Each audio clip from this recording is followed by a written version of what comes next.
Well, ladies and gentlemen, the leaks were right. Game of Thrones, Season 8, Episode 5. Yes, it really is that bad. Where do we even begin with this? I actually sat down and attempted to record this not 10 minutes ago, but I could not. I couldn't get the words out. I couldn't really articulate with the correct amount of venom that I truly wanted to. What made this episode so truly abhorrent? So what I did was I went and I procured some alcohol, which I'm now going to ingest on in front of a live mic, and we'll see what happens. Now, any of the, I don't know, 3 or 4 people that actually follow my my YouTube channel know that I really don't do anything like this, anything even remotely like this, critiquing media outside of video games. But believe it or not, this episode of Game of Thrones is the straw that broke the camel's back. This is my bell ringing. This is my ringing bell. I suppose that's really it. I suppose that is the part of this episode that truly broke it for me. I've been a fan of Game of Thrones probably since the get-go. Or not since I started watching it. I was not there for the very beginning. I'm always a bit skeptical when it comes to American television shows, especially the long-running post-season 2 kind of stuff. But enough people that I even have half of a bit of respect for told me to watch it, and I watched it, and I did indeed get invested, and even recommended the show to a few other people. You always got the sense when you watched Game of Thrones, especially the original seasons, that anything that was being said was said on purpose. Any character building moment, any tiny little bits of dialogue, no matter how irrelevant they may seem now, was always building towards a bigger picture. Something down the line that at the beginning may seem as though it subverted your expectations, but in the end, you knew that all the signs were there. Kind of. We now seem to have the Rian Johnson effect. I know 1,000,001 people have already said this, but this new season of Game of Thrones seems to be subverting expectations for expectation subversion's sake. We are, of course, referring to the bell. Now, during the leaks, while reading the leaks, I went, no, there's absolutely no fucking way it could be that stupid. And yet, here we are. I rationalized it in my head as I prepared to watch this episode that perhaps they got it mixed up. Perhaps it is not Daenerys Targaryen that simply goes insane and escalates the situation into bloodshed. It is in fact Cersei who does that, who at the moment of being beaten, when she should be capitulating to save her life, the life of her children, her child, the life of the children in the Red Keep, she hears the bell, which triggers that PTSD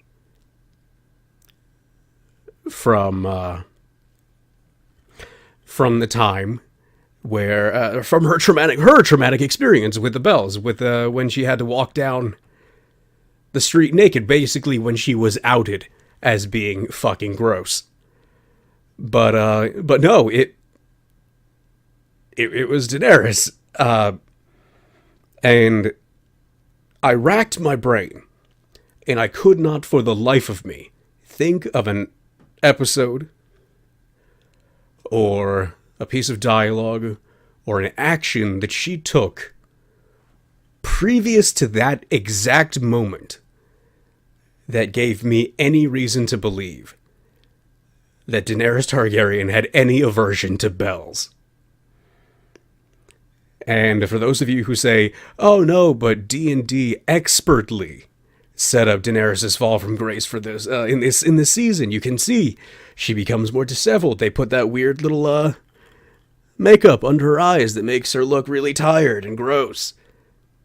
Sure, The fact that Daenerys is a scumbag has been more or less established since season 4. But the action that tips her over the point of being a bit ruthless but kind of understandable to full-on genocidal is the ringing of a bell. And that is a payoff with absolutely no setup, and no one can convince me otherwise. And that's not even the only character that seems to change their motivations on the fly in this season. Jaime Lannister, one of my personal favorite characters, when I saw him grow throughout the seasons previous to 7 and 8. I think the best thing to ever happen to this series was him getting his hand cut off. He had to lose something before he started to gain any sort of character or humanity. And he seemed to kind of go back on all of it for seemingly no reason. Because I suppose, the scriptwriters needed him and Cersei to die together. That really does seem... It's the only way that I can see him returning to King's Landing for Cersei to save her without consequence. And I rationalized it when I watched him leave Brienne of Tarth and the North for what seemed to be no reason. At that point, I always thought, he's finally, with his interaction with Brienne, with his interaction with the Night King, or the Night King's forces, he's starting to learn. He's starting to grow. Like, his character arc is starting to become complete, where he's returning to King's Landing, i.e. to extract revenge on Cersei, but more realistically, probably to die himself. But it really was just to save her because he likes her a lot. Well, fuck me. That's not a character arc. That is a character circle. An Ouroboros that is devouring its own artistic integrity. He ended up somehow exactly where he began. And let's talk about Cersei, shall we? The only, I believe, character in this episode that was even remotely sympathetic, bizarrely, who, at the end of it all, dies in her basement, weepy, full of melodrama, perhaps reflecting. We don't really know. All we know is that at the end of it all, she became overcome with horror at the thought of her child dying because of her. Which is better than Daenerys got. Oh man, Cersei is now the most human queen.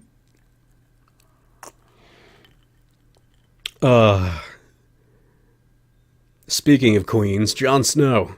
Oh, that's harsh. There really is no point to him being in the show now that the Night King is dead. I am a big fan of the Azor Ahai prophecy, the Lightbringer stuff.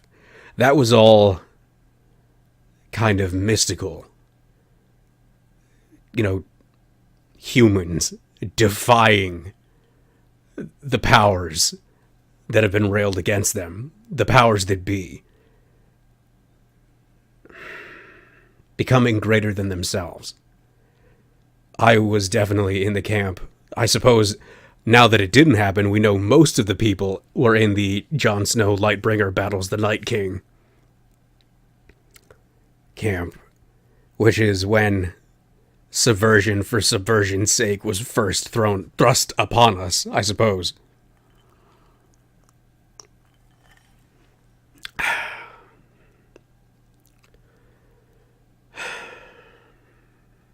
What exactly was Arya doing this episode?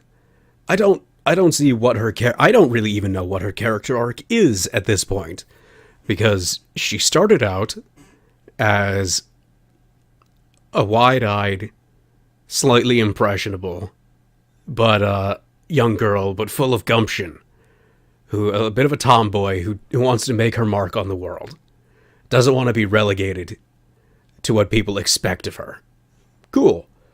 Over the course of the seasons, becomes harder and colder and deader, to the point where I wanted her to die in her battle against Littlefinger, because at that point she was irredeemable in my eyes, a complete and utter fucking psychopath, who in episode 6 or 5 was gifted her humanity back because the Hound pats her on the head.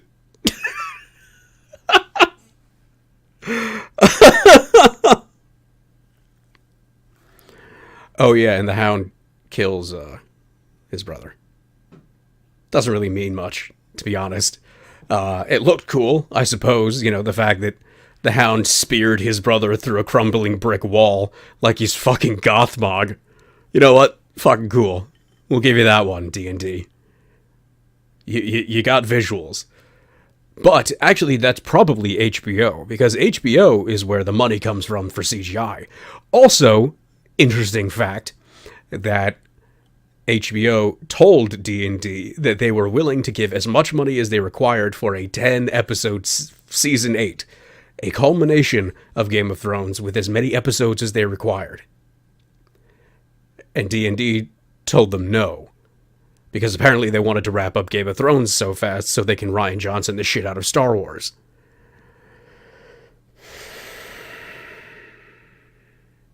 I'd be angrier if I was drunker. We'll get there.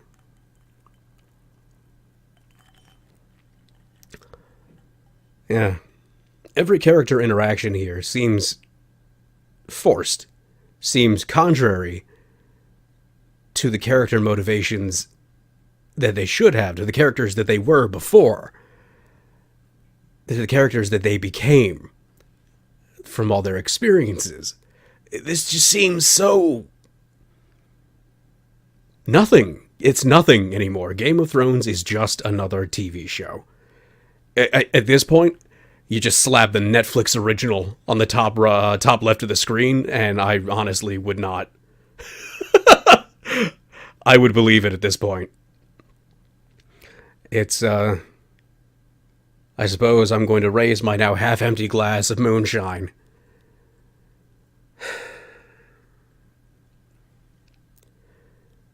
To Game of Thrones. You are one of the good ones.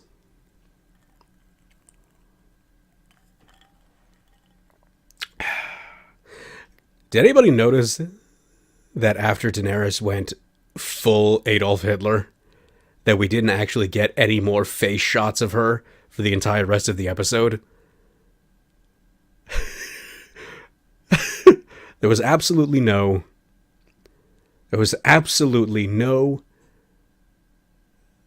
indication given to the audience of her mental state, of the way she felt about this, as she just systematically burned King's Landing, as if she was, oh god, as if this was her plan from the beginning, leaving absolutely no stone unturned, absolutely no child orphaned, absolutely no child unburned, instead of flying directly to the Red Keep, hitting Cersei with a single blast of fire, and calling it a fucking day. Mind you, after all of Cersei's forces had already surrendered. This is unearned. This is shock value. That's all this is. And for those of you who are saying the Game of Thrones was always about shock value, you always at some point knew it was coming because you understood character motivations. You understood that some characters were sneaky, some characters were brazen, some characters were evil. They were willing to do insane things for their goals. And because of that, you understood in your head the way that these these moments would come about. Of course, let's talk about the Red Wedding. When Robb Stark married that girl, I forget what her name is. Who gives a shit, really? Instead of marrying the person that Walder Frey said, you have to marry this girl now, or else there will be hell to pay. As he's marrying the other girl, in the back of your head, you're going, well, this isn't going to end well.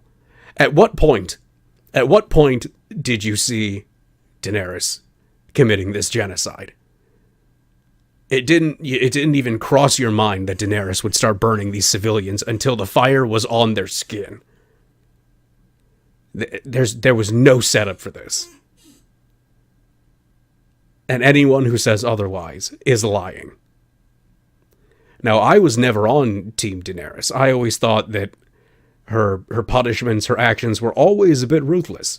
But it was never like this. There was always some sort of justification that the other side would be able to throw out, and you'd be like, oh, okay, yeah, I can kind of see that. You know, when she executed Sam's father and brother via dragon fire, it was, you know, what the fuck was she supposed to do? She has to do this. I did not agree. I'm finding it hard to rationalize it even in my head, because I just never agreed with it. This is terrible. And this is notwithstanding the basic editing mistakes of the previous episodes, episode 3 being amongst them. The character plot armor so thick you could run them over with a semi and they'd probably be fine. Actual character armor doing nothing anymore. Stab wounds from bladed weapons don't mean anything unless the script says you're dying. This is awful. This is garbage. And I suppose I'm making this video, this rant at all, because I really did used to like this show. This was the show. This was the show that I would point to when my friends would always say, oh, anime is so much better. I'd be like, yeah, but what about Game of Thrones? What about Breaking Bad? What about The Wire? You know, there are shows in America that are still written intelligently. Shows that can be enjoyed by people a bit more discerning. People that don't want, you know, big popcorn munching action crap all the time. But now what do I have?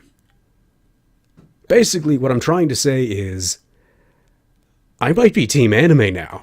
Speaking of which, Vinland Saga, a comic that I really enjoy, it's getting a show that should be out within the next couple of months. So, yeah, try that. Give that a shot instead. Game of Thrones is not where you're going to get good shit anymore. 遥か西、海の向こうにフィンランドという名の土地がある。そこは暖かく豊かで、奴隷商人も戦の炎も届かない遠い地。そこなら誰も追っては来れない。